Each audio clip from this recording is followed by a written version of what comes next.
कल भारत की लोकसभा के विपक्षी नेता और कांग्रेस पार्टी के नेता राहुल गांधी, इन्होंने जो छिछोरापन दिखाया, इसको छिछोरेपन के सिवाय दूसरा कुछ कहा नहीं जा सकता। ऐसा छिछोरा नेता इससे पहले भारत ने कभी देखा नहीं। जिस प्रकार से मंच के ऊपर प्रधानमंत्री जी को तो अपमानित किया, लेकिन इटली की एक महिला राष्ट्र प्रमुख को जिस प्रकार से अपमानित करने का काम हुआ। भारत में महिलाओं का सम्मान करने वाले हम लोग हैं, और इतने बड़े नेता इस प्रकार से जब बात करते हैं, गली का नेता भी ऐसा छिछोरापन नहीं करता। मुझे ऐसा लगता है राहुल गांधी ने और संदीप दीक्षित ने देश की माफी मांगी।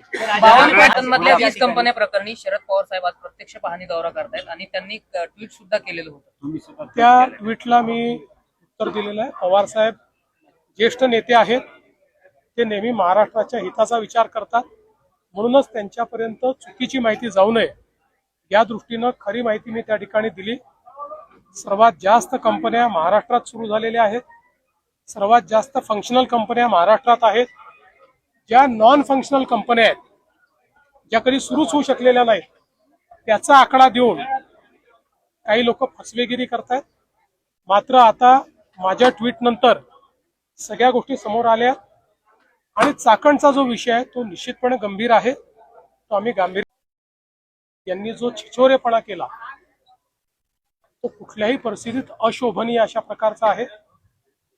ज्या प्रकारे देशाच्या प्रधानमंत्र्याचा तर अपमान केलाच, पण त्याच वेळी इटलीच्या महिला राष्ट्रप्रमुखाचा इतक्या खालच्या दर्जाला जाऊन त्यांनी जो अपमान केला, या देशामध्ये अशी छचोरगिरी यापूर्वी कुठल्याही नेत्याने केली नव्हती। गल्लीतले नेते देखील अशा पद्धतीने वागत नाहीत।